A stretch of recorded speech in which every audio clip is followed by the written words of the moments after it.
Question 1. Risk assessment procedures indicate that a 10-month-old infant, seen for routine physical therapy following a mild birth complication, is exhibiting intermittent head tilting to the left and appears to favor their right side when reaching for toys. The parents report these behaviors have been present for a few weeks, but are unsure if they are significant. The physical therapy technician has observed these behaviors during the session. What is the most appropriate next step for the physical therapy technician? Option A. Document the observed behaviors and report them to the supervising physical therapist for further evaluation and guidance. Option B. Advise the parents that these are likely normal developmental variations for this age and no further action is needed. Option C. Reassure the parents that the behaviors are not concerning and focus solely on the previously established therapy goals. Option D. Immediately begin specific exercises to address potential torticollis without consulting the supervising physical therapist. The correct answer is A. Document the observed behaviors and report them to the supervising physical therapist for further evaluation and guidance. Explanation. Scenario analysis. This scenario presents a common challenge in pediatric physical therapy where a child exhibits symptoms that could be indicative of a serious underlying condition, but also could be related to typical developmental variations or less severe issues. The challenge lies in distinguishing between these possibilities and determining the appropriate course of action, balancing the need for timely intervention with the risk of overmedicalization or unnecessary alarm. The physical therapy technician must operate within their scope of practice, recognizing when to escalate care and when to manage within their purview. Correct approach analysis. The correct approach involves a systematic assessment that prioritizes safety and appropriate referral. This aligns with the regulatory framework for physical therapy technicians, which mandates that they work under the supervision of a licensed physical therapist and recognize the limits of their practice. Documenting observations and communicating them to the supervising physical therapist is crucial for collaborative decision-making and ensuring the child receives the most appropriate care. This adheres to ethical principles of patient advocacy and professional responsibility, ensuring that potential red flags are not missed and that the child's well-being is paramount. Incorrect approaches analysis. One incorrect approach involves dismissing the observed symptoms as normal developmental variations without further investigation or consultation.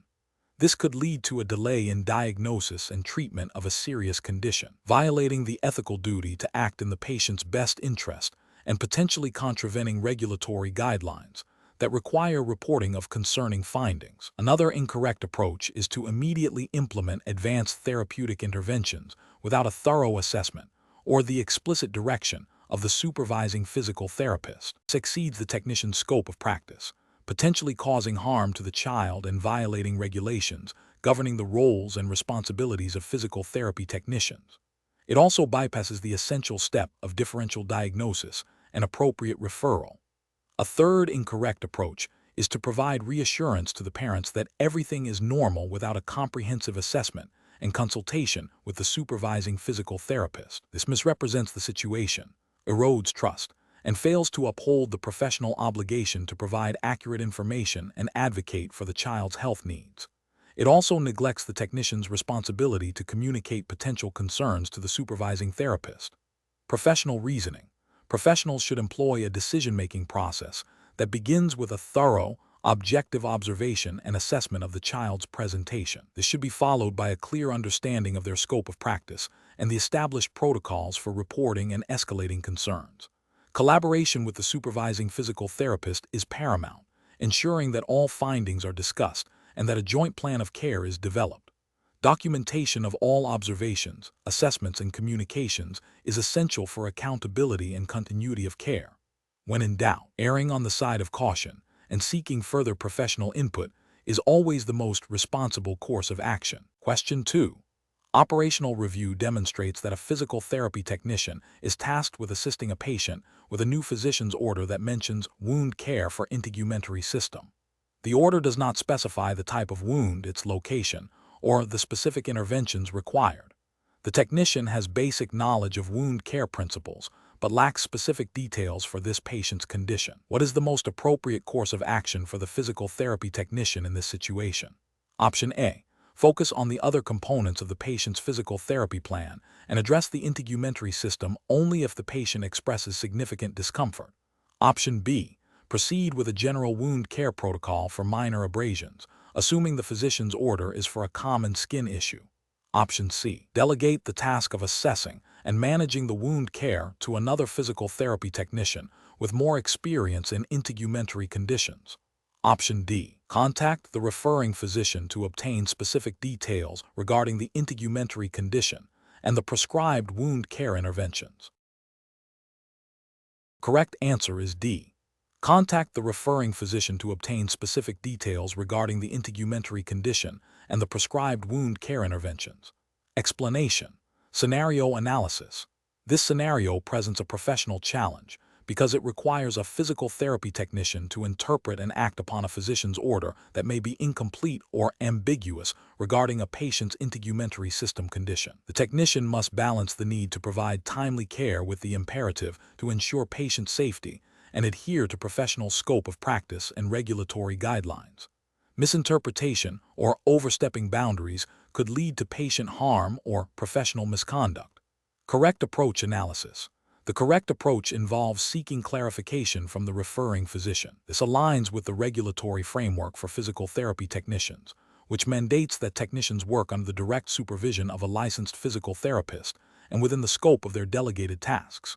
It also reflects ethical best practices, emphasizing clear communication, patient safety, and professional accountability. By clarifying the order, the technician ensures they understand the specific integumentary issue, the desired intervention, and any precautions, thereby acting within their scope and providing appropriate care. This proactive communication prevents potential errors and ensures the patient receives the correct treatment. Incorrect approaches analysis. One incorrect approach is to proceed with a general wound care protocol without specific physician direction. This violates the principle of working within the scope of practice and under direct supervision. Technicians are not authorized to independently diagnose or develop treatment plans for integumentary conditions. This could lead to inappropriate treatment, delayed healing, or exacerbation of the condition, constituting a regulatory and ethical failure. Another incorrect approach is to delegate the task to another technician without proper authorization or understanding of the situation. While collaboration is encouraged, delegating a task that requires physician clarification or is outside the scope of another technician's expertise is a breach of professional responsibility and supervision requirements. This failure in oversight can lead to inconsistent or incorrect care and is a violation of regulatory guidelines. A third incorrect approach is to ignore the integumentary component of the order and focus solely on other aspects of the patient's care. This demonstrates a lack of attention to detail and a failure to address all aspects of the physician's directive, potentially compromising the patient's overall treatment plan and recovery. It also fails to uphold the technician's duty to provide comprehensive care as directed. Professional reasoning. When faced with an ambiguous or incomplete physician's order, a physical therapy technician should employ a decision-making process that prioritizes patient safety and adherence to regulatory standards. This process includes 1. Reviewing the order for clarity and completeness. 2. Identifying any potential ambiguities or areas requiring further information. 3. Consulting with the supervising physical therapist to discuss the order and potential course of action. 4. If necessary, contacting the referring physician for clarification, always documenting the communication. 5. Proceeding with care only after all ambiguities are resolved, and the intervention is clearly within the technician's scope of practice and delegated by the supervising therapist. Question 3. Assessment of a patient's report of unusual skin sensations, such as tingling or a feeling of excessive heat or cold, during a physical therapy session, considering the skin's vital roles in thermoregulation and protection, and determining the most appropriate immediate action for a physical therapy technician. Option A. Report the patient's subjective sensations to the supervising physical therapist for further evaluation and potential adjustment of the treatment plan. Option B. Immediately discontinue the treatment modality and apply a cold compress to the affected area without consulting the physical therapist. Option C. Advise the patient that such sensations are normal side effects of the therapy and not to be concerned.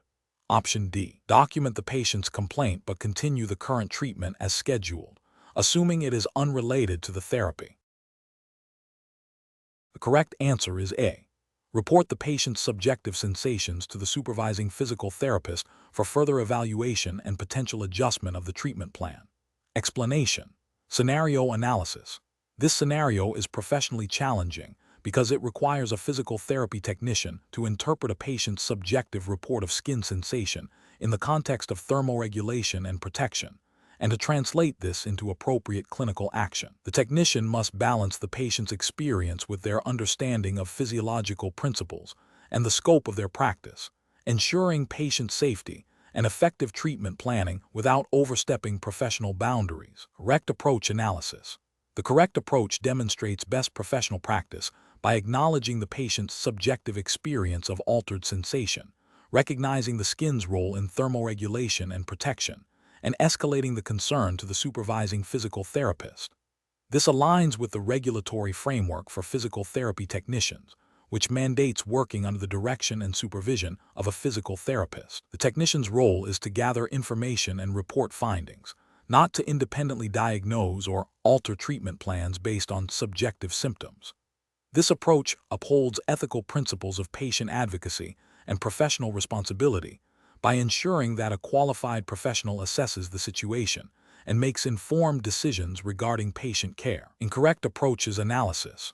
One incorrect approach involves dismissing the patient's sensation as insignificant or unrelated to the treatment. This fails to recognize the critical role of the skin in thermoregulation and protection, potentially leading to adverse events such as burns or hypothermia if temperature regulation is compromised.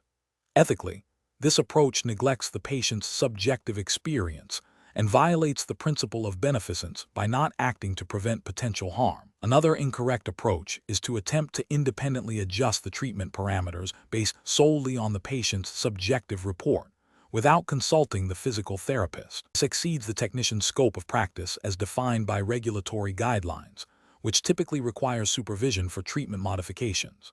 Such an action could lead to inappropriate interventions, potentially exacerbating the patient's condition or causing new problems, and constitutes a breach of professional conduct and regulatory compliance.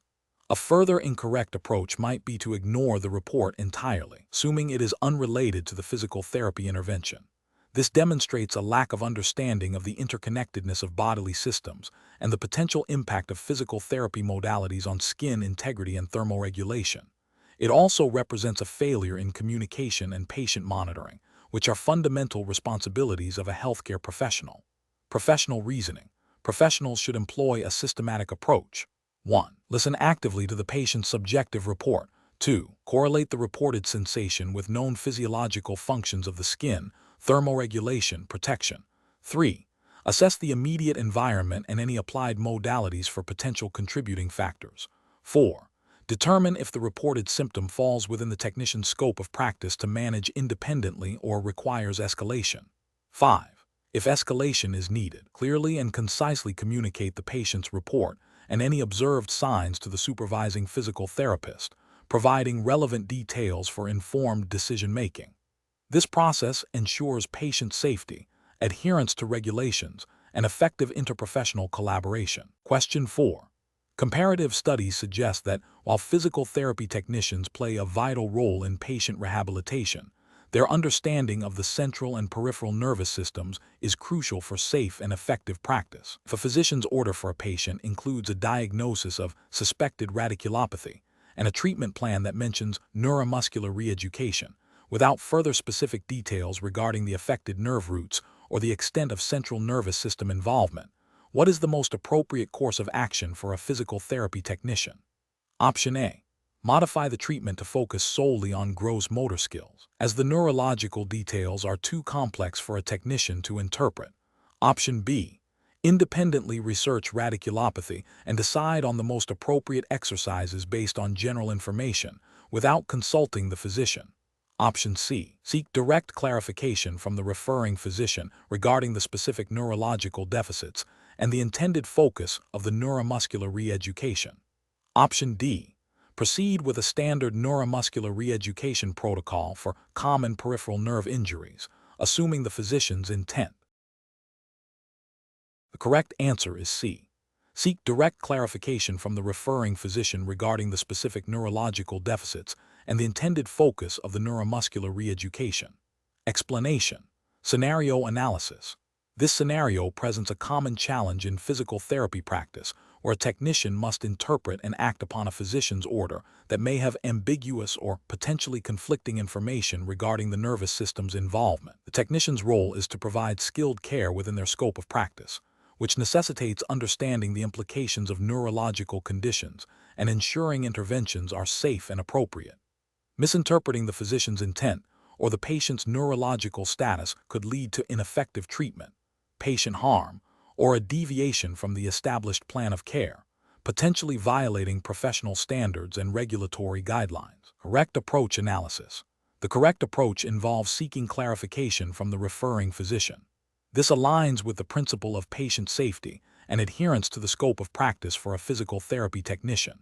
Regulatory frameworks for physical therapy technicians typically emphasize the importance of working under the supervision of a licensed physical therapist and adhering strictly to the physician's orders. When an order is unclear or raises concerns about the patient's neurological status, the technician has a professional and ethical obligation to consult the physician to ensure the treatment plan is accurate, safe, and addresses the patient's needs effectively.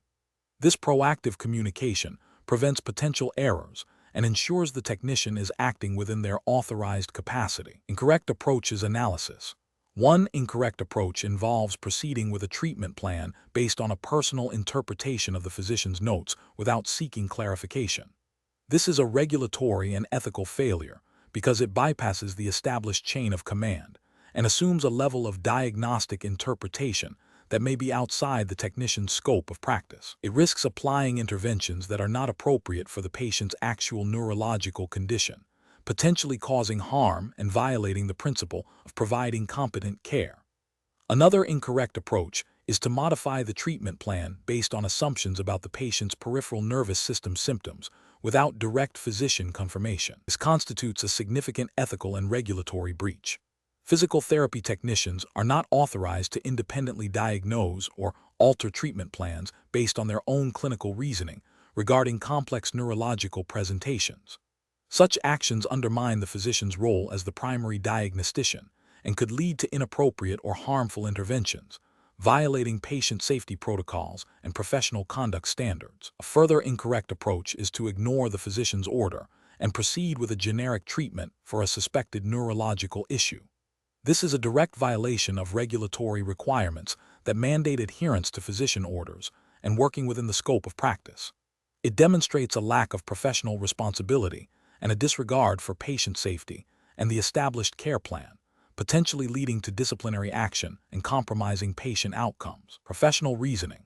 Professionals should employ a decision-making framework that prioritizes patient safety, adherence to scope of practice, and clear communication.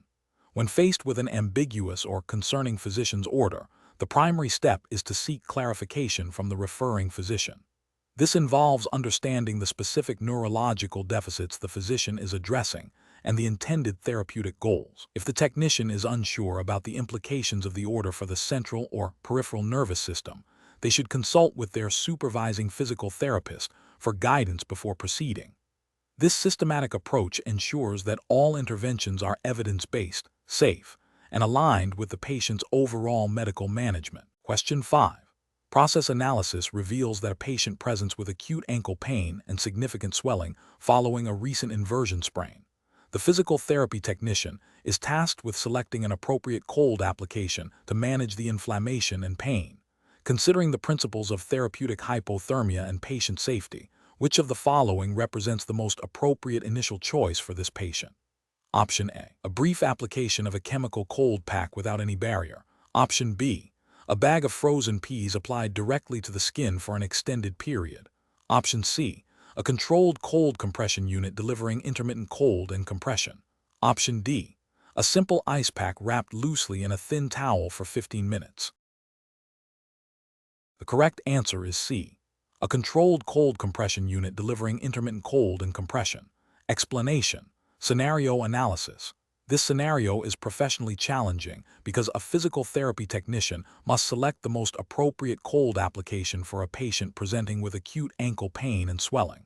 The technician needs to consider the patient's specific condition, the desired therapeutic effect, and the safety protocols associated with each modality. Misapplication can lead to ineffective treatment or adverse effects, necessitating careful judgment. Correct approach analysis. The correct approach involves selecting a cold application that provides controlled and sustained cooling to reduce inflammation and pain without causing tissue damage. This aligns with best professional practice as outlined by the Online Physical Therapy Technician Certification Regulatory Framework, which emphasizes evidence-based interventions and patient safety. The chosen method should be adaptable to the patient's anatomy and tolerance, ensuring therapeutic benefit while minimizing risks. Incorrect approach is analysis. One incorrect approach would be to use a method that delivers excessively intense or prolonged cold without adequate monitoring, potentially leading to frostbite or nerve damage. This violates the regulatory requirement for safe patient care and the ethical obligation to avoid harm. Another incorrect approach would be to select a method that is too superficial or short-acting to effectively reduce inflammation and pain in an acute injury. This fails to meet the therapeutic goals of cold application and represents a deviation from competent practice. A third incorrect approach would be to apply cold without considering contraindications, such as impaired circulation or cold urticaria, which could result in serious adverse reactions and a breach of professional duty of care. Professional reasoning. Professionals should employ a systematic decision-making process that begins with a thorough patient assessment, including identifying the nature and severity of the condition, any contraindications, and patient preferences. This is followed by a review of available evidence-based treatment options, considering the specific goals of therapy. The technician must then select the modality that best matches the patient's needs and the therapeutic objectives, ensuring proper application techniques and ongoing patient monitoring for efficacy and safety. Adherence to the regulatory framework and ethical guidelines is paramount throughout this process. Question 6. To address the challenge of a patient reporting increased pain and swelling in their knee following a prescribed exercise regimen for a ligament sprain, which of the following actions best aligns with the regulatory framework for an online physical therapy technician certification? Option A. Continue with the original exercise plan, assuming the increased pain and swelling are temporary and will resolve on their own. Option B. Modify the prescribed exercises by reducing the intensity and duration without consulting the supervising physical therapist. Option C. Immediately instruct the patient to cease all exercises and apply ice, then report the findings to the supervising physical therapist. Option D. Advise the patient to push through the pain as it may be a sign of muscle strengthening and continue with the prescribed exercises. The correct answer is C. Immediately instruct the patient to cease all exercises and apply ice, then report the findings to the supervising physical therapist. Explanation. Scenario analysis. This scenario presents a professional challenge because it requires a physical therapy technician to interpret and apply patient-specific information within the bounds of their scope of practice and regulatory guidelines. The technician must recognize the limitations of their role in diagnosing or independently modifying treatment plans, especially when presented with new or concerning symptoms. The challenge lies in balancing the desire to assist the patient with the imperative to adhere to established protocols and seek appropriate supervision, thereby ensuring patient safety and regulatory compliance. Correct approach analysis. The correct approach represents best professional practice because it prioritizes patient safety and adheres strictly to the regulatory framework for physical therapy technicians. By recognizing the new symptom, increased pain and swelling, as a deviation from the expected recovery, the technician correctly identifies the need for a higher level of clinical judgment. Reporting this observation to the supervising physical therapist is the mandated and ethically sound action. This ensures that the treatment plan is reassessed by a licensed professional who can diagnose the cause of the new symptoms and adjust the treatment accordingly, preventing potential harm or exacerbation of the patient's condition. This aligns with the principle of practicing within the defined scope of practice for a technician, which typically excludes independent diagnosis and treatment modification. Incorrect approach is analysis. One incorrect approach involves the technician attempting to modify the exercise intensity or duration based on their own interpretation of the patient's pain. This is a regulatory and ethical failure because it constitutes practicing beyond the scope of a physical therapy technician. Technicians are not licensed to diagnose the cause of increased pain or independently alter a prescribed treatment plan. Such an action could lead to further injury or delay appropriate medical intervention. Another incorrect approach is to ignore the new symptoms and continue with the prescribed treatment as if no changes have occurred. This represents a failure in professional duty of care and potentially violates regulations regarding patient monitoring and reporting of adverse events. Ignoring significant changes in a patient's condition can lead to adverse outcomes and is a breach of the ethical obligation to advocate for the patient's well-being. A third incorrect approach might be to provide the patient with general pain management advice without consulting the physical therapist. While well-intentioned, this also oversteps the technician's scope of practice. Specific pain management strategies should be part of the individualized treatment plan, developed and overseen by the physical therapist. Offering such advice independently could be misconstrued, ineffective, or even detrimental if it doesn't address the underlying cause of the pain. Professional reasoning. Professionals in this role should employ a decision-making framework that begins with patient assessment and observation. When a deviation from the expected progress or new symptoms arise, the immediate step is to compare these observations against established protocols and the technician's scope of practice. If the observation falls outside the technician's independent decision-making authority or suggests a potential complication, the next critical step is to escalate the issue to the supervising physical therapist. This ensures that the patient receives the highest level of care appropriate for their condition, while the technician operates within their legal and ethical boundaries. This process emphasizes continuous patient monitoring, clear communication, and adherence to the established hierarchy of care. Question 7. Governance review demonstrates that a physical therapy technician is preparing to initiate a prescribed exercise program for a patient with a history of mild hypertension. During the pre-treatment assessment, the patient reports experiencing a sudden onset of chest tightness and shortness of breath, which they describe as different from their usual sensations. What is the most appropriate immediate course of action for the physical therapy technician? Option A. Instruct the patient to rest for a few minutes and then resume the exercise program if symptoms subside. Option B. Proceed with a modified, lower-intensity version of the exercise program to gauge the patient's response. Option C. Immediately pause the planned exercise program and report the patient's symptoms to the supervising physical therapist for further evaluation. Option D. Advise the patient to take their prescribed nitroglycerin, if available, and continue with the session. The correct answer is C.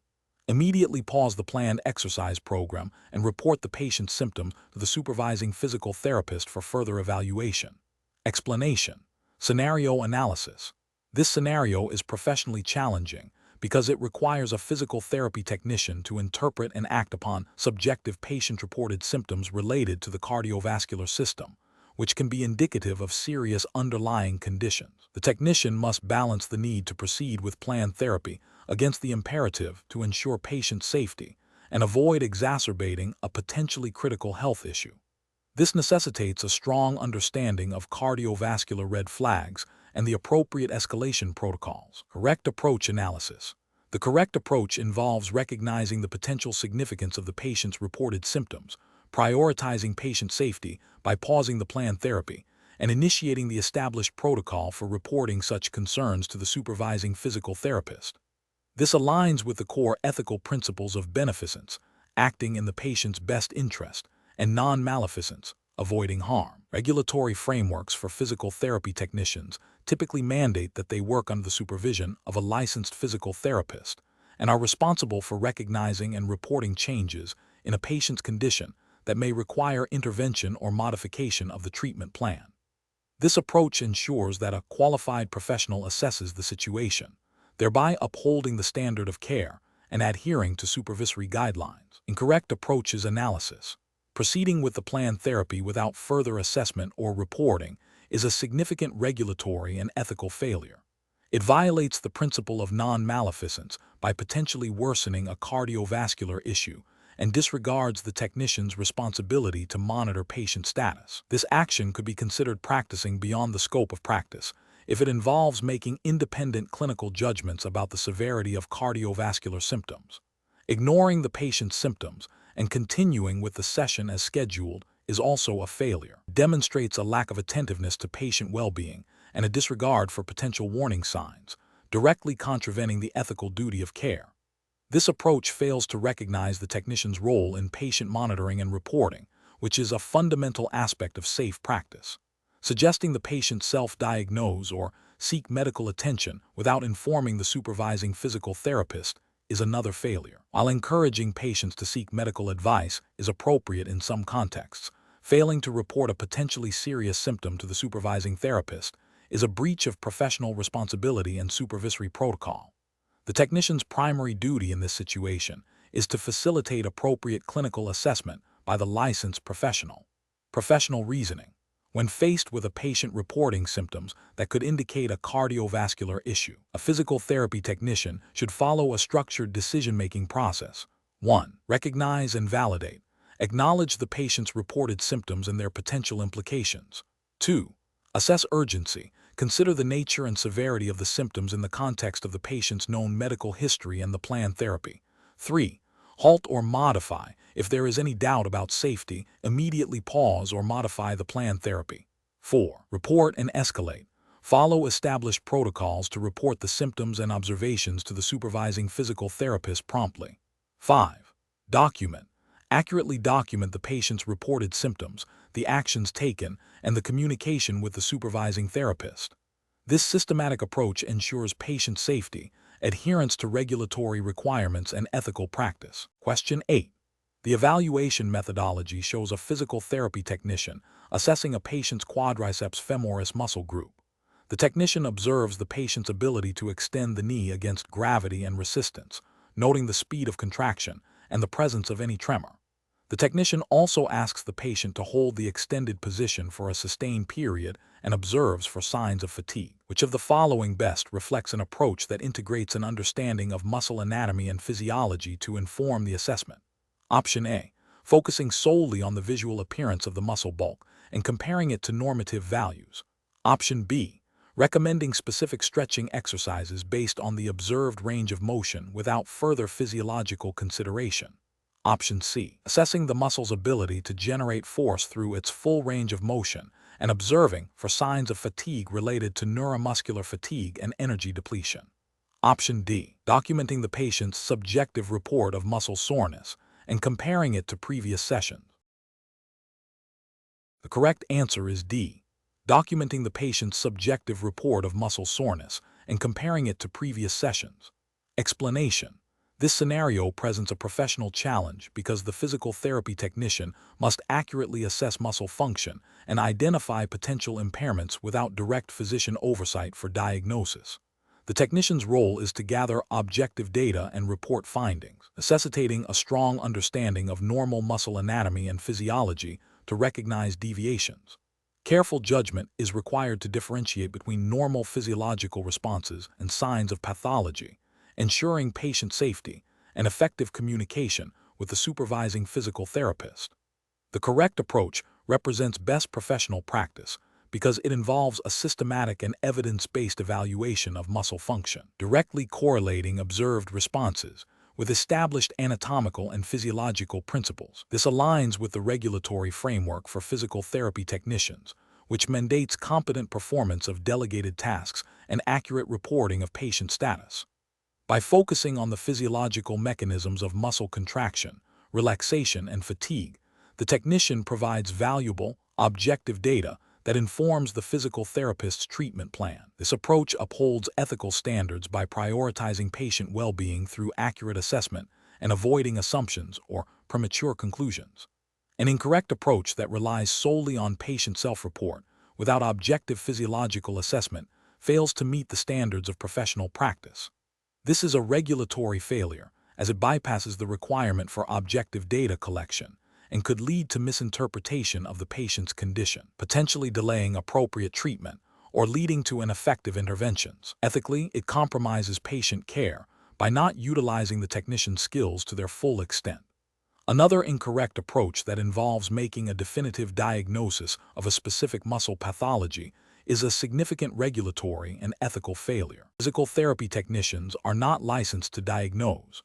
This oversteps the scope of practice, potentially misinforming the patient and the supervising physical therapist, and could have serious consequences for patient management. It violates the principle of practicing within one's defined professional boundaries, a further incorrect approach that focuses on superficial observation without considering the underlying physiological processes of muscle function is also professionally deficient.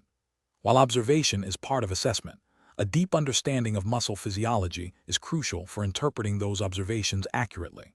Without this, the technician might miss subtle but significant indicators of dysfunction, leading to incomplete or inaccurate reporting, which is a failure in professional duty and could impact patient outcomes. The professional decision-making process for similar situations involves a clear understanding of the technician's scope of practice, adherence to established protocols, and a commitment to continuous learning in anatomy and physiology.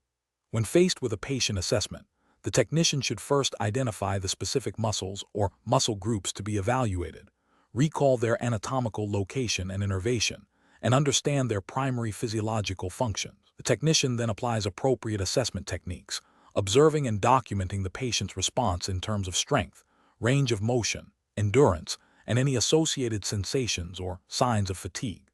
This objective data is then communicated clearly and concisely to the supervising physical therapist, allowing for informed clinical decision-making. If any findings are unclear or suggest a potential issue beyond the technician's scope, the technician must seek guidance from the supervising physical therapist. Question 9. Market research demonstrates that patients often express a desire to accelerate their recovery by increasing exercise intensity. A physical therapy technician is working with a patient who has recently undergone surgery for a knee injury. The patient reports feeling a little sore, but insists they can handle a more strenuous workout than prescribed. The technician observes that the patient's breathing is becoming more rapid and shallow, and their facial expression suggests discomfort, though they deny significant pain. Considering the principles of exercise physiology and the technician's scope of practice, what is the most appropriate course of action? Option A. Reduce the exercise intensity significantly and focus on very light range of motion exercises until the patient reports feeling completely pain-free. Option B. Increase the exercise intensity as requested by the patient, believing that their motivation will aid in faster healing. Option C. Proceed with the prescribed exercise intensity, reassuring the patient that some discomfort is normal during recovery. Option D.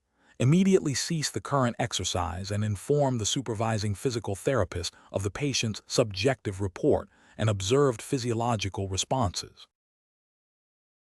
The correct answer is C. Proceed with the prescribed exercise intensity, reassuring the patient that some discomfort is normal during recovery. Explanation. Scenario analysis. This scenario presents a common challenge in physical therapy practice where a technician must interpret and apply exercise physiology principles to a patient's evolving condition. The challenge lies in balancing the patient's desire for rapid progress with the physiological realities of tissue healing and adaptation, while adhering to the scope of practice and established best practices. Misinterpreting physiological responses can lead to ineffective treatment, patient injury, or a failure to meet therapeutic goals, all of which have professional and ethical implications. Correct approach analysis.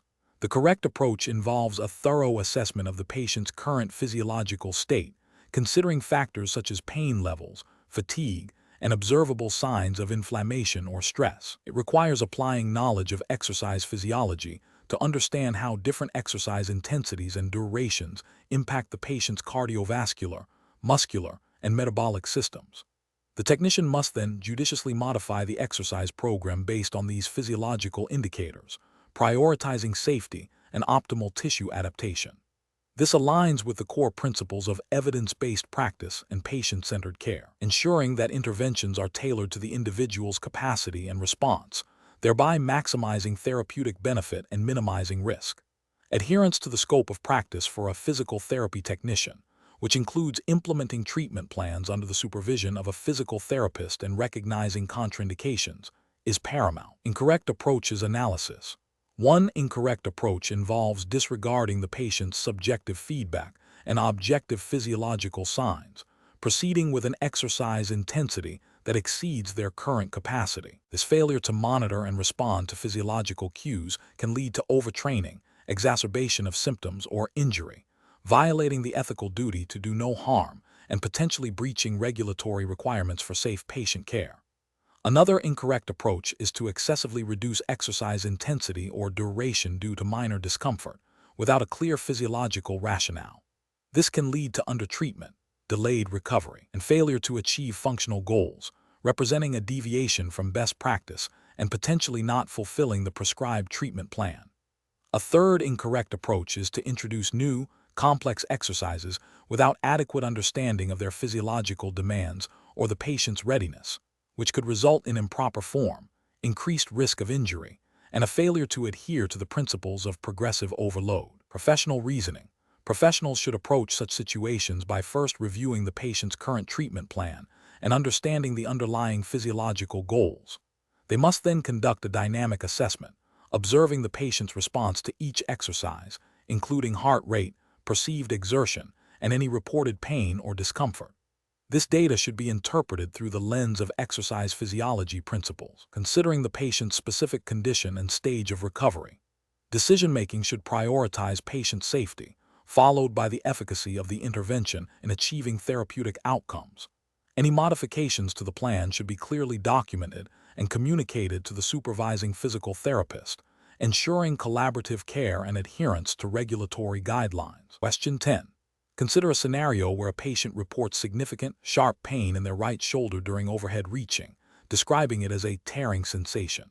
However, during a standard physical examination, the technician observes full range of motion in the shoulder, no palpable tenderness over key anatomical landmarks, and negative results on common impingement and rotator cuff tests. The patient's functional limitations, as described, are severe, yet objective findings suggest minimal to no structural compromise. What is the most appropriate next step for the physical therapy technician? Option A. Inform the patient that their reported pain is not supported by the objective findings and advise them to rest and avoid activities that provoke discomfort.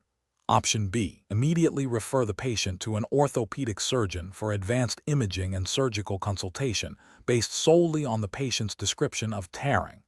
Option C. Conduct a more detailed neurological screen of the upper extremity and reevaluate the patient's posture and scapular mechanics, considering potential referred pain or complex regional pain syndrome. Option D. Proceed with a standard rotator cuff strengthening program, assuming the patient's pain perception is heightened due to psychological factors. The correct answer is C. Conduct a more detailed neurological screen of the upper extremity and reevaluate the patient's posture and scapular mechanics, considering potential referred pain or complex regional pain syndrome. Explanation. Scenario analysis. This scenario presents a common challenge in physical therapy where a patient's subjective report of pain and functional limitation does not align with objective findings from a standard assessment. The professional challenge lies in accurately interpreting these discrepancies, ensuring patient safety, and providing effective, evidence-based care without over- or undertreating. It requires a nuanced understanding of anatomy and physiology to hypothesize potential underlying causes for the mismatch. Correct approach analysis. The correct approach involves a systematic and thorough reevaluation, considering a broader differential diagnosis that extends beyond the immediate musculoskeletal presentation. This includes exploring potential neurological, vascular, or even systemic causes that could manifest as localized pain or functional deficits.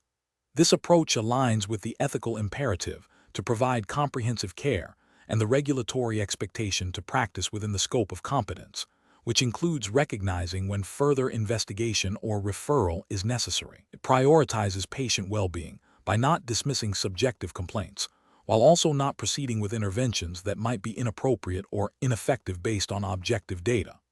This methodical approach ensures that the technician is acting in accordance with the principles of patient-centered care and professional responsibility, as outlined in the online physical therapy technician certification framework, which emphasizes accurate assessment and appropriate intervention. Incorrect approaches analysis. One incorrect approach would be to solely rely on the objective findings and dismiss the patient's subjective report of pain as exaggerated or psychosomatic. This fails to acknowledge the complexity of pain perception and can lead to patient distrust and non-adherence. Ethically, it violates the principle of respecting patient autonomy and their lived experience. Regulationally, it could be seen as a failure to conduct a complete and thorough assessment, potentially leading to suboptimal outcomes and contravening the standards of care expected of a certified technician. Another incorrect approach would be to immediately escalate interventions based solely on the subjective report, without further investigation into the discrepancy. This risks applying treatments that are not indicated by the objective findings, potentially causing harm or delaying appropriate diagnosis and treatment. It demonstrates a lack of critical thinking and a failure to integrate all available information, which is a core competency expected by the certification. This could also lead to unnecessary healthcare costs and inefficient use of resources, which are implicitly discouraged by regulatory frameworks promoting efficient and effective healthcare delivery. A third incorrect approach would be to simply refer the patient to a physician without attempting to gather more information or refine the physical therapy assessment. While referral is sometimes necessary, doing so without a clear rationale or further exploration of the physical therapy domain can be seen as abdicating responsibility. The technician has a role in the initial assessment and management of musculoskeletal conditions, and a premature referral without a well-documented attempt to understand the discrepancy might not fully utilize the technician's skills and could delay appropriate physical therapy interventions if the issue is indeed within the scope of practice. This could be viewed as a failure to practice to the full extent of their certification. Professional reasoning. When faced with a discrepancy between subjective and objective findings, a professional physical therapy technician should employ a structured decision-making process. This involves 1. Reassessing the subjective report for clarity and consistency. 2. Reperforming objective tests, paying close attention to technique and potential confounding factors. 3. Considering alternative anatomical or physiological explanations for the findings, consulting relevant resources if necessary. 4. Developing a refined differential diagnosis within the scope of physical therapy practice. 5. Determining if further specialized physical therapy assessment or intervention is warranted, or if referral to another healthcare professional is the most appropriate next step, clearly documenting the rationale for the decision. Question 11. The investigation demonstrates that a patient undergoing rehabilitation for a cardiac condition has a limited understanding of how their blood circulates through the body. The physical therapy technician needs to explain the basic pathways of blood circulation to the patient to improve their comprehension of their condition and the rationale behind their prescribed exercises, which approach best facilitates patient understanding and adherence within the scope of practice for a physical therapy technician. Option A. Utilize simple diagrams illustrating the heart, lungs, and major blood vessels, explaining the flow of oxygenated and deoxygenated blood through the pulmonary and systemic circuits using clear, non-technical language. Option B. Assume the patient has a general understanding of the circulatory system and proceed with explaining the exercise program without further physiological detail. Option C. Briefly mention that blood circulates throughout the body to deliver oxygen and nutrients, without elaborating on specific pathways. Option D. Provide the patient with a detailed textbook chapter on cardiovascular physiology and instruct them to read it thoroughly before the next session. The correct answer is A. Utilize simple diagrams illustrating the heart, lungs, and major blood vessels, explaining the flow of oxygenated and deoxygenated blood through the pulmonary and systemic circuits using clear, non-technical language. Explanation. Scenario analysis. This scenario presents a common challenge in physical therapy settings where a patient's understanding of their own physiology directly impacts their adherence to treatment and their ability to manage their condition. A physical therapy technician must assess the patient's comprehension of fundamental concepts like blood circulation pathways to ensure effective communication and patient empowerment. The challenge lies in tailoring complex physiological information to a layperson's understanding while maintaining accuracy and clinical relevance, all within the scope of practice for a technician. Correct approach analysis.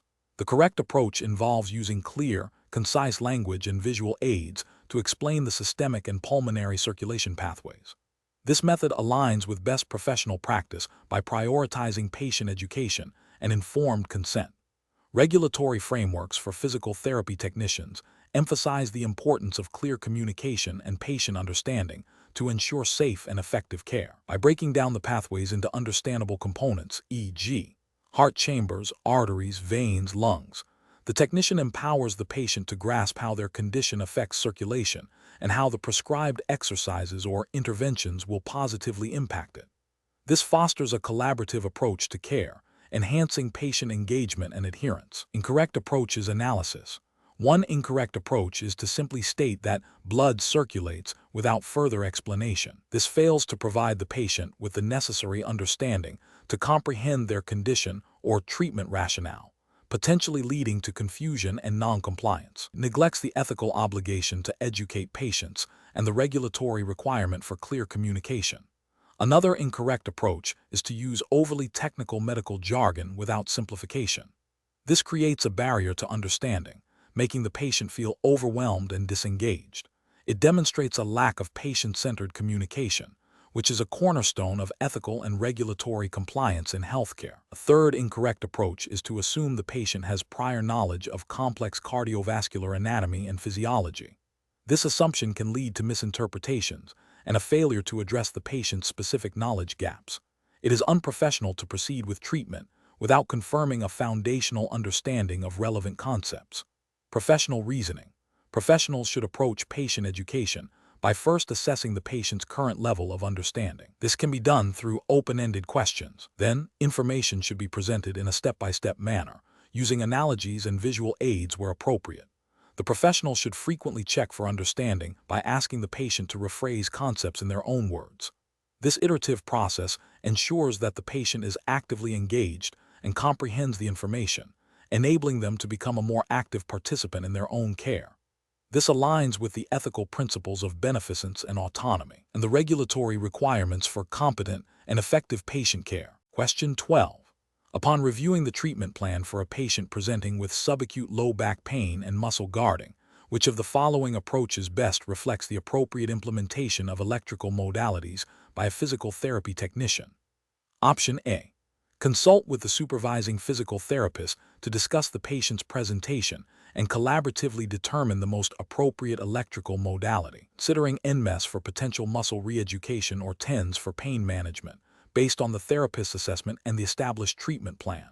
Option B. Apply NMES to the lumbar paraspinal muscles to address the muscle guarding, assuming it will be more effective than TENS for this specific issue. Option C. Administer TENS to the affected area for standard duration and intensity, as this is a common modality for low back pain. Option D. Select and apply TENS to the lumbar paraspinal muscles based on the patient's report of pain, without further consultation. The correct answer is D. Select and apply TENS to the lumbar paraspinal muscles based on the patient's report of pain, without further consultation. Explanation. This scenario presents a common implementation challenge for physical therapy technicians regarding the appropriate application of electrical modalities. The challenge lies in discerning the most suitable modality for a patient's specific condition and goals, while adhering to established protocols and ensuring patient safety.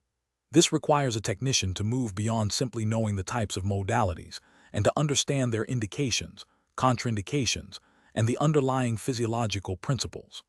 The correct approach represents best professional practice because it prioritizes a thorough patient assessment and consultation with the supervising physical therapist. This aligns with the regulatory framework for physical therapy technicians, which mandates that they practice under the direction and supervision of a licensed physical therapist. It ensures that the chosen modality is evidence-based, appropriate for the patient's diagnosis, and aligns with the overall treatment plan. This approach upholds ethical principles of beneficence and non-maleficence by ensuring the patient receives the most effective and safest care. An incorrect approach that involves unilaterally selecting a modality based on personal preference or a superficial understanding of the patient's complaint is a significant regulatory and ethical failure. It bypasses the essential supervisory role of the physical therapist, potentially leading to inappropriate treatment, delayed recovery, or adverse effects. This demonstrates a lack of professional judgment and a failure to adhere to the scope of practice for a physical therapy technician. Another incorrect approach, such as applying a modality without considering contraindications, poses a direct risk to patient safety and violates the ethical duty to do no harm. This highlights a critical deficiency in the technician's knowledge and application of safety protocols. The professional reasoning process for similar situations should involve a systematic approach. First, thoroughly review the patient's chart and the physical therapist's evaluation and plan of care.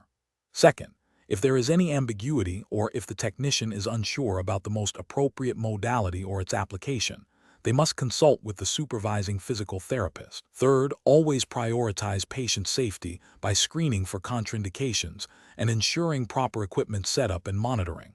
Finally, document all treatments accurately and comprehensively. Question 13. The assessment process reveals that a patient undergoing electrical stimulation for muscle re-education reports a tingling and burning sensation under one of the electrodes, which is different from the expected muscle contraction. What is the most appropriate immediate action for the physical therapy technician? Option A. Immediately stop the electrical stimulation, assess the patient's skin and electrode placement, and then communicate findings to the supervising physical therapist. Option B. Increase the intensity of the electrical stimulation slightly to see if the sensation changes. Option C. Adjust the electrode placement without stopping the stimulation to try and alleviate the reported sensation. Option D. Continue the electrical stimulation at the current setting, assuming the sensation is a normal part of the treatment. Correct answer is A. Immediately stop the electrical stimulation, assess the patient's skin and electrode placement, and then communicate findings to the supervising physical therapist. Explanation. Scenario analysis. This scenario presents a common challenge in physical therapy technician practice: managing patient safety and efficacy when a patient reports an unexpected sensation during electrical stimulation. The technician must balance the therapeutic goals of the treatment with the immediate need to address the patient's subjective experience and potential adverse reactions. The challenge lies in interpreting the patient's report, understanding the underlying physiological responses to electrical stimulation, and knowing when to escalate care or modify the treatment plan, all while adhering to professional standards and regulatory guidelines. Correct approach analysis. The correct approach prioritizes patient safety and informed consent by immediately ceasing the electrical stimulation and thoroughly assessing the patient's reported sensation. This aligns with the fundamental ethical principle of do no harm and the regulatory requirement to provide care within the scope of practice. By stopping the stimulus, the technician prevents potential further discomfort or injury. The subsequent assessment, including checking electrode placement, skin integrity, and the device settings, is crucial for identifying the cause of the sensation. Communicating these findings and the proposed next steps to the supervising physical therapist ensures appropriate medical oversight and allows for a revised, safe, and effective treatment plan. This demonstrates adherence to professional standards of care and regulatory mandates regarding patient monitoring and reporting. Incorrect approach is analysis. Continuing the electrical stimulation, despite the patient's report of an unusual sensation, is a direct violation of the principle of patient autonomy and safety. It disregards the patient's subjective experience, which is a critical indicator of treatment response or potential adverse effects. This action could lead to skin irritation, burns, or increased patient distress, representing a failure to adhere to the standard of care and potentially violating regulations concerning patient well-being and informed consent. Ignoring the patient's report and continuing the treatment without further investigation or communication with the supervising physical therapist demonstrates a lack of diligence and professional responsibility. This failure to assess and respond to a patient's reported symptom can be considered negligence and a breach of professional conduct, potentially contravening regulatory requirements for competent practice and patient advocacy. Modifying the electrical stimulation settings without a clear understanding of the cause of the reported sensation or without consulting the supervising physical therapist is also an inappropriate response. While adjustments might be necessary, doing so without a proper assessment and supervisory guidance can lead to ineffective treatment or exacerbate the problem. This bypasses the established protocols for managing treatment complications and undermines the collaborative nature of patient care, which is often a regulatory expectation. Professional reasoning. When a patient reports an unusual sensation during electrical stimulation, the professional decision-making process should involve a systematic approach. 1. Immediate cessation of the stimulus to ensure safety. 2. Thorough assessment of the patient's reported sensation and any observable signs. 3. Examination of the equipment and its settings, including electrode placement and skin integrity. 4. Clear and concise communication of findings and concerns to the supervising physical therapist. 5. Collaborative decision-making with the physical therapist regarding any necessary modifications to the treatment plan. This structured approach ensures that patient safety is paramount, that interventions are evidence-based and appropriate, and that all actions are within the scope of practice and regulatory compliance. Question 14. Examination of the data shows a physical therapy technician is assisting a patient with a prescribed exercise program. The patient suddenly reports a feeling of pins and needles spreading down their arm, followed by a noticeable weakness in their grip, which is inconsistent with their baseline strength during previous sessions. The technician also observes a slight tremor in the patient's hand. Option A. Immediately report the observed symptoms and the patient's subjective complaints to the supervising physical therapist. Option B. Advise the patient to rest and see if the symptoms resolve on their own before informing anyone. Option C. Attempt to explain to the patient that the symptoms are likely due to a temporary issue at the neuromuscular junction and suggest specific stretches to alleviate it. Option D. Document the observations in the patient's chart and wait until the next scheduled session to discuss them with the physical therapist. Correct answer is A. Immediately report the observed symptoms and the patient's subjective complaints to the supervising physical therapist. Explanation. Scenario analysis. This scenario presents a professional challenge because a physical therapy technician is observing a patient exhibiting signs that could indicate a critical neuromuscular issue, specifically at the neuromuscular junction. The technician's role is to assist the physical therapist, not to diagnose. However, recognizing potential red flags and communicating them effectively is a crucial aspect of patient care and safety. The challenge lies in balancing the technician's scope of practice with the imperative to ensure the patient receives timely and appropriate medical attention, especially when symptoms suggest a potentially serious underlying condition affecting nerve-muscle communication. Correct approach analysis. The correct approach involves immediate and clear communication of the observed symptoms to the supervising physical therapist. This aligns with the regulatory framework for physical therapy technicians, which emphasizes working under the direct supervision of a licensed physical therapist and reporting any significant changes in a patient's condition. This action ensures that the physical therapist, with their diagnostic capabilities and broader clinical judgment, can assess the situation, determine the cause, and implement the necessary interventions or refer the patient for further medical evaluation. This upholds the ethical principle of patient safety and beneficence by ensuring prompt and expert management of potential neuromuscular dysfunction. Incorrect approaches analysis.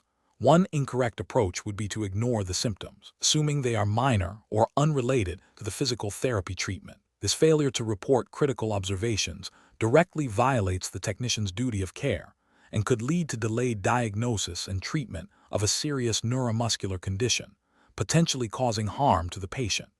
It also breaches professional responsibility and could have regulatory consequences for failing to adhere to established protocols for patient monitoring. Another incorrect approach would be for the technician to attempt to diagnose the condition or provide specific medical advice to the patient regarding the neuromuscular junction. This oversteps the technician's scope of practice, which is strictly defined by regulations.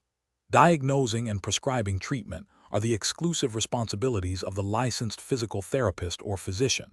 Engaging in such actions constitutes practicing outside of one's licensure or certification, which is a serious regulatory and ethical violation, potentially leading to disciplinary action and compromising patient safety. A third incorrect approach would be to document the observations in the patient's chart, but not immediately inform the physical therapist. While documentation is important, it is insufficient when immediate clinical intervention or assessment is warranted.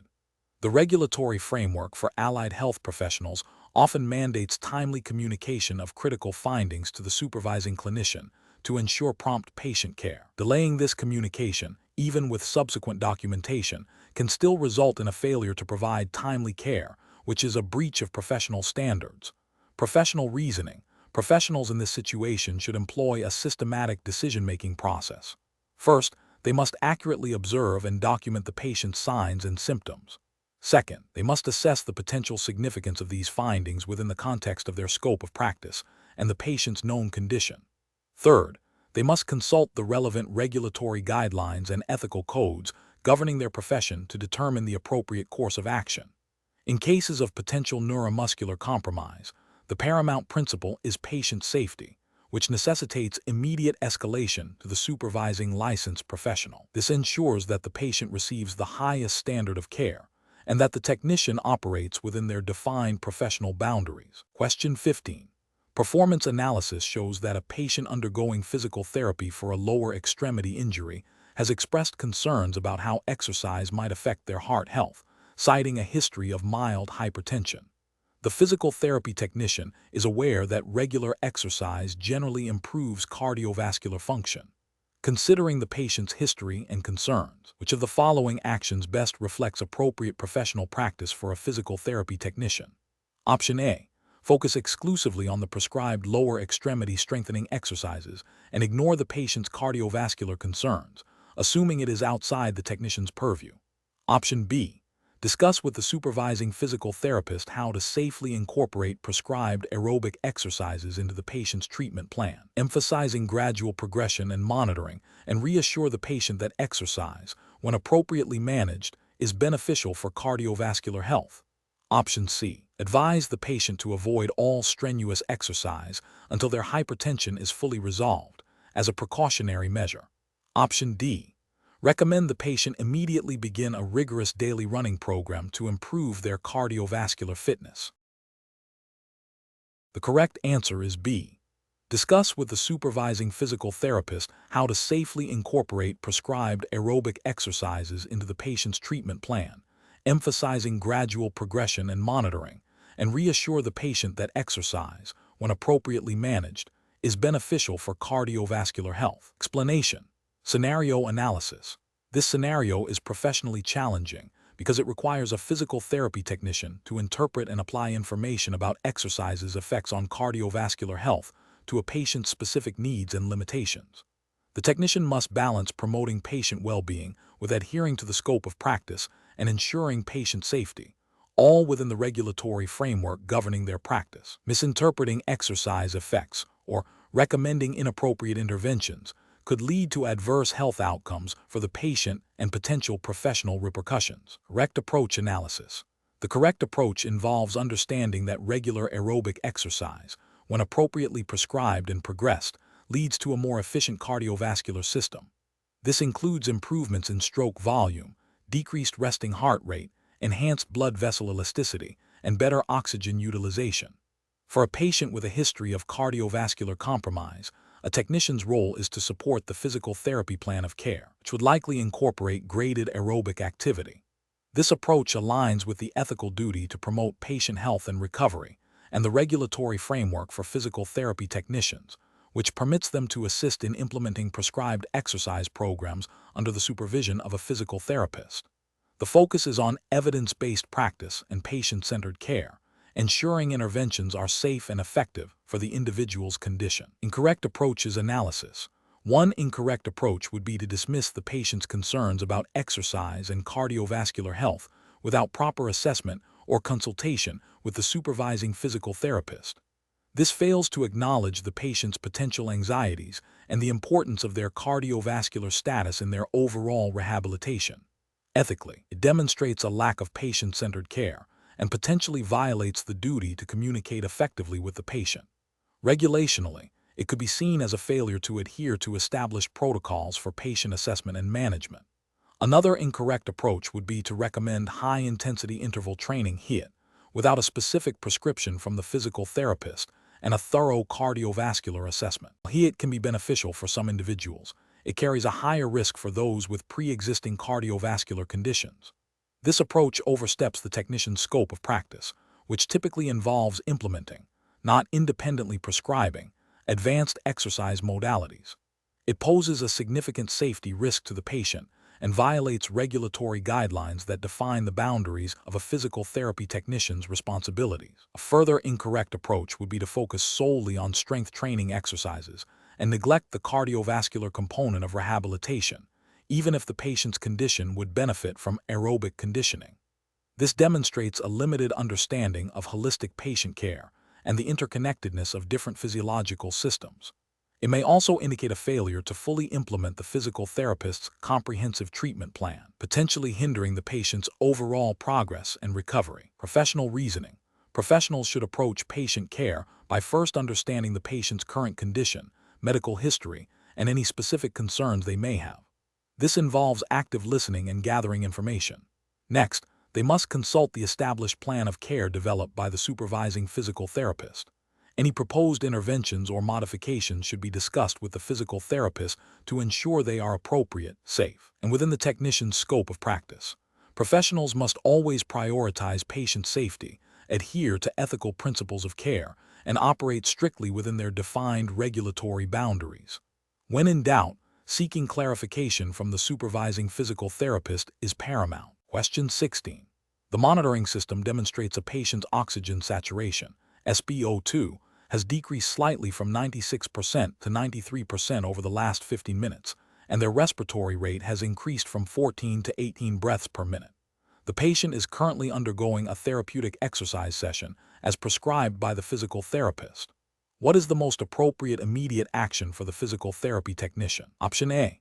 Advise the patient to take slow, deep breaths and continue the exercise session, assuming the changes are due to exertion. Option B.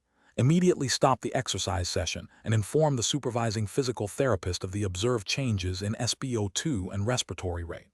Option C. Document the changes in the patient's chart and wait to see if the SpO2 and respiratory rate return to baseline on their own before reporting. Option D. Continue the prescribed exercise session as the changes are minor and within a generally acceptable range for some individuals.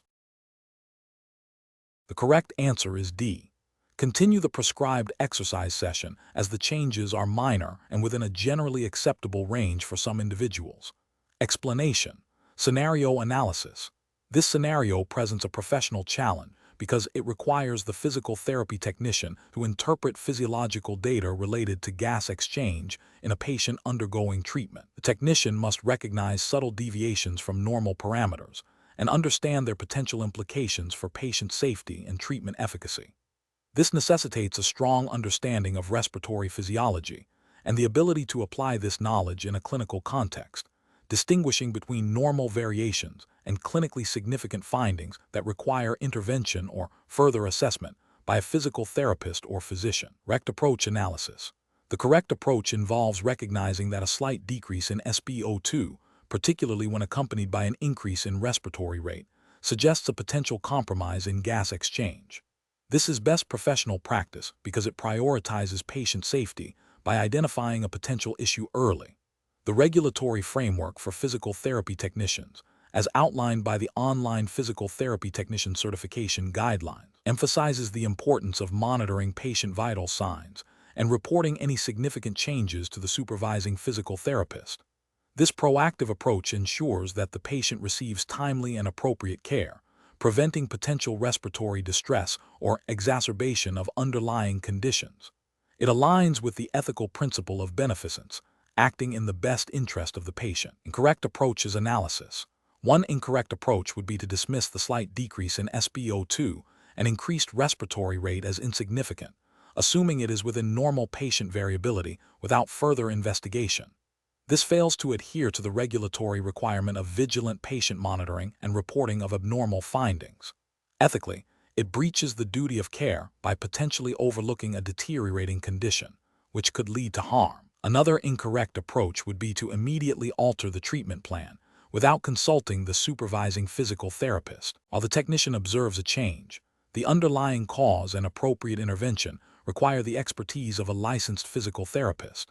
This action oversteps the technician's scope of practice as defined by the certification guidelines and could lead to inappropriate or harmful treatment modifications. A third incorrect approach would be to focus solely on the SpO2 reading and ignore the concurrent increase in respiratory rate. Gas exchange is a complex process, and vital signs should be interpreted holistically. Ignoring other relevant physiological indicators can lead to an incomplete or inaccurate assessment of the patient's condition, potentially delaying necessary interventions. This demonstrates a lack of comprehensive understanding of respiratory monitoring, which is a core competency expected of certified technicians. Professional reasoning. When faced with changes in patient vital signs, a physical therapy technician should follow a structured decision-making process. First, observe and accurately record all relevant data, including SpO2, respiratory rate, heart rate, and patient-reported symptoms. Second, compare these findings to the patient's baseline and expected normal ranges, considering the patient's diagnosis and current treatment. Third, identify any deviations that are outside of acceptable parameters or suggest a trend of deterioration. Fourth, consult the supervising physical therapist promptly, providing a clear and concise summary of the findings and any concerns. Finally, follow the physical therapist's instructions for further monitoring or intervention. This systematic approach ensures that patient care is safe, effective, and compliant with regulatory and ethical standards. Question 17. Analysis of the physiological effects of cold application on a patient experiencing acute soft tissue injury. Which approach best guides the technician's understanding and application of this modality for optimal therapeutic benefit and patient safety? Option A. Focusing on the immediate sensation of cold to gauge patient comfort without considering the underlying physiological changes. Option B. Understanding that cold causes vasoconstriction, leading to reduced blood flow, inflammation, edema, and pain, while also potentially decreasing muscle spindle activity and nerve conduction velocity. Option C. Assuming that cold application will always result in a generalized decrease in metabolic activity throughout the entire limb. Option D. Believing that cold therapy primarily aims to increase local blood flow to promote healing and reduce muscle stiffness. The correct answer is B. Understanding that cold causes vasoconstriction, leading to reduced blood flow, inflammation, edema, and pain, while also potentially decreasing muscle spindle activity and nerve conduction velocity. Explanation. Scenario analysis. This scenario presents a common challenge in physical therapy settings where a technician must interpret and apply knowledge of physiological effects to patient care. The challenge lies in accurately assessing the immediate and potential physiological responses to cold therapy, ensuring patient safety, and optimizing therapeutic outcomes within the scope of practice for a physical therapy technician.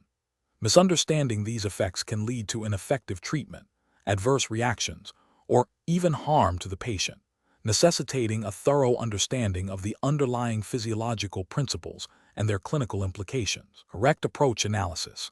The correct approach demonstrates a comprehensive understanding of the physiological effects of cold therapy. It recognizes that cold application leads to vasoconstriction, which reduces blood flow to the area. This reduction in blood flow is crucial for decreasing inflammation, edema, and pain by limiting the release of inflammatory mediators and slowing nerve conduction velocity. Furthermore, it acknowledges the potential for decreased muscle spindle activity, which can contribute to spasticity reduction and the analgesic effect due to numbing of nerve endings. This approach aligns with best professional practice by prioritizing patient safety and therapeutic efficacy based on established physiological principles, which are foundational to the scope of practice for a physical therapy technician, as outlined by the Online Physical Therapy Technician Certification Regulatory Framework. Incorrect approaches analysis. An approach that focuses solely on the immediate sensation of cold without considering the underlying physiological mechanisms is professionally unacceptable. For instance, assuming cold therapy primarily increases blood flow would directly contradict established physiological responses and could lead to inappropriate application, potentially exacerbating inflammation. Another incorrect approach might overlook the analgesic effects, leading to inadequate pain management strategies. Furthermore, an approach that does not consider the potential for adverse reactions, such as frostbite or nerve damage with prolonged or excessive cold application, represents a failure to adhere to safety protocols mandated by the regulatory framework. Such an approach would be ethically unsound and a violation of the duty of care.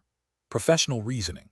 Professionals should approach patient care by first identifying the therapeutic goal.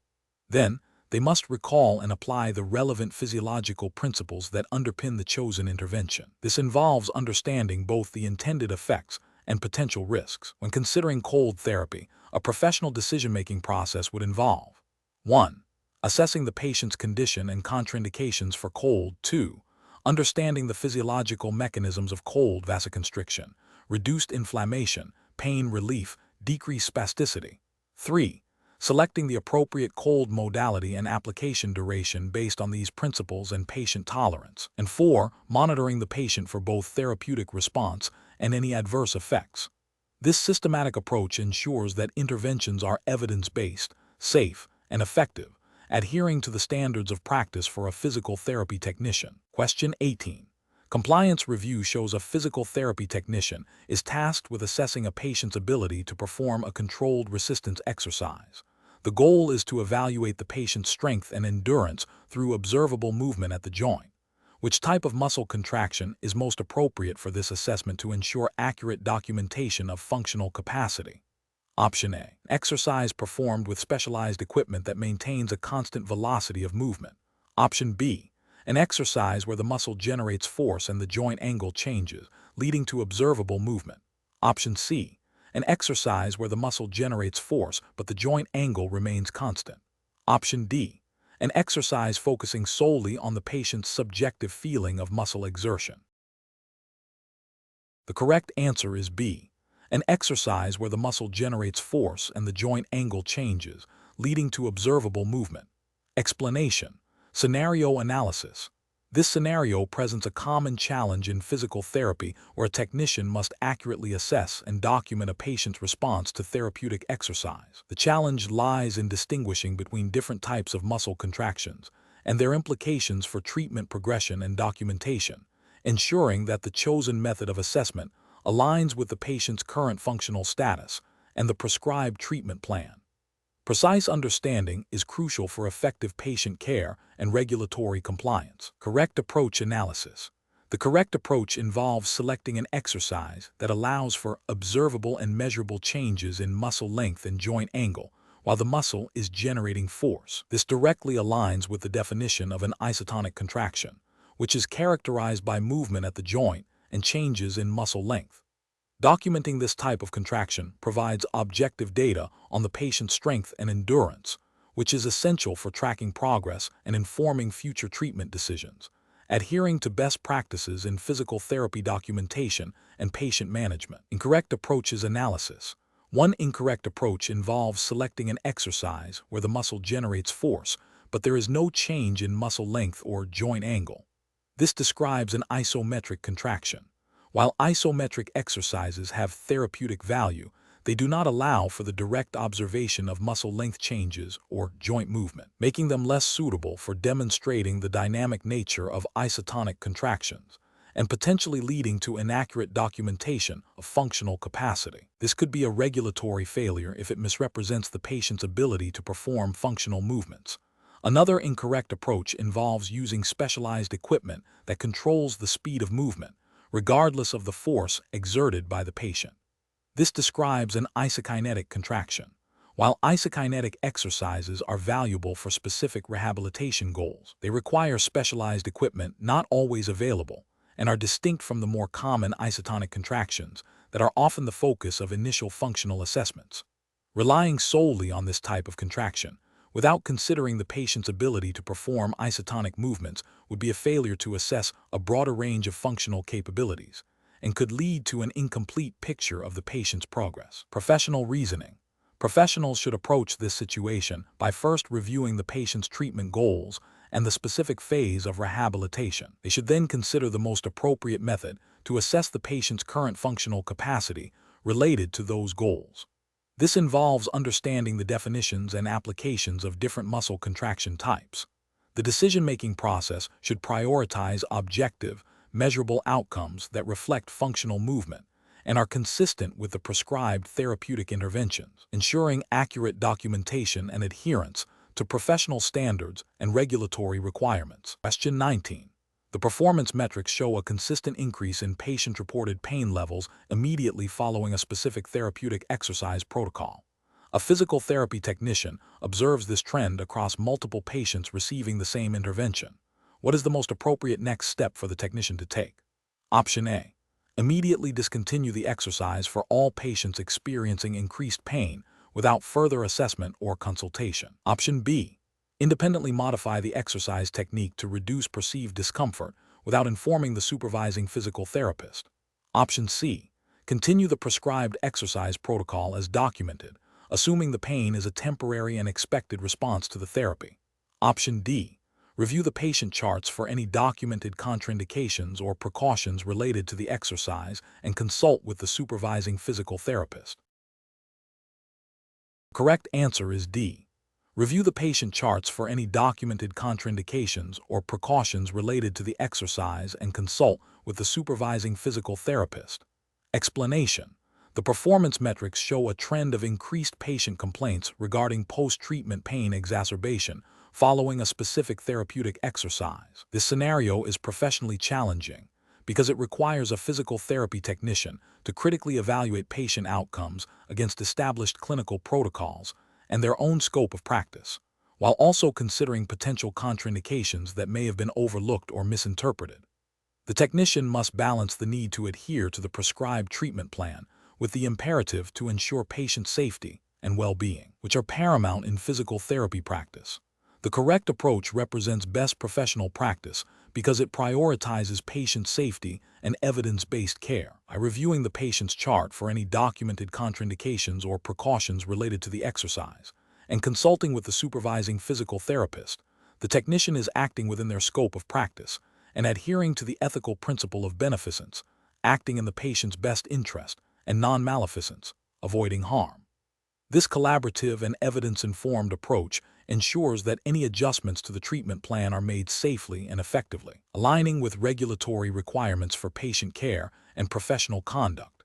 An incorrect approach that involves continuing the exercise without further investigation or consultation would be a significant regulatory and ethical failure.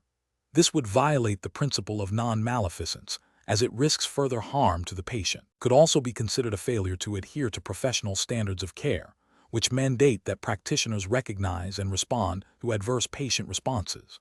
Furthermore, it could be a violation of regulations requiring proper documentation and communication regarding patient status and treatment modifications. Another incorrect approach, such as unilaterally modifying the exercise without consulting the supervising physical therapist, would also constitute a regulatory and ethical failure. This action exceeds the technician's scope of practice, which typically involves assisting in treatment under the direction of a physical therapist. It bypasses the expertise of the physical therapist, who is ultimately responsible for the patient's treatment plan, and could lead to inappropriate or ineffective interventions, potentially causing harm and violating professional boundaries. The professional reasoning process for similar situations should involve a systematic approach. 1. Recognize and acknowledge the adverse event or trend, increased complaints. 2. Review the patient's record for relevant information, contraindications, precautions, previous responses. 3. Consult with the supervising physical therapist to discuss findings and potential causes. 4.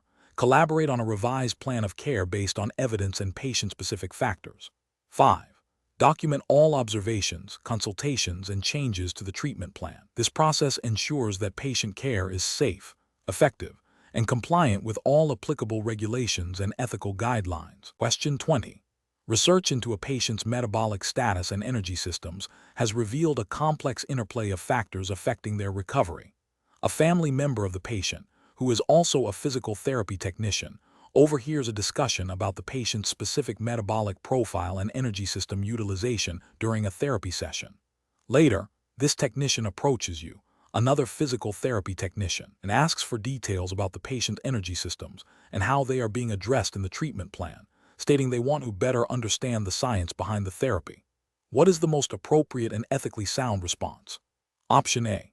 Share the specific details of the patient's energy systems and metabolic status, explaining how they are being managed in the treatment plan, as it is important for colleagues to understand the scientific basis of care. Option B. Politely explain that you cannot share specific patient information without the explicit authorization of the supervising physical therapist, and suggest they speak with the therapist if they have questions about the patient's treatment plan. Option C. Advise the family member to directly ask the patient about their metabolic status and how it relates to their therapy. Option D. Provide a general overview of how energy systems and metabolism are relevant to physical therapy, without mentioning any specific patient details. The correct answer is B.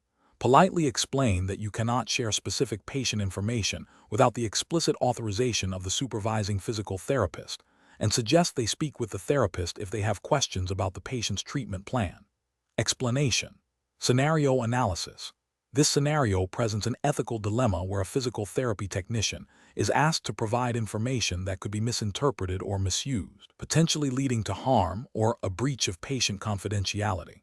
The challenge lies in balancing the desire to be helpful and informative with the professional obligation to protect patient privacy and adhere to scope of practice limitations. The technician must navigate the request without overstepping boundaries or compromising the integrity of patient data. Correct approach analysis. The correct approach involves politely but firmly declining to provide specific details about a patient's energy systems or metabolic status without explicit, documented authorization from the supervising physical therapist. This aligns with the core principles of patient confidentiality and data privacy, as mandated by regulations governing healthcare professionals. It upholds the technician's role as a support staff member, emphasizing that such detailed clinical information is within the purview of the licensed physical therapist to discuss and interpret. This approach ensures that patient information is only shared through appropriate channels and with proper consent, preventing potential misuse and maintaining professional boundaries. Incorrect approaches analysis.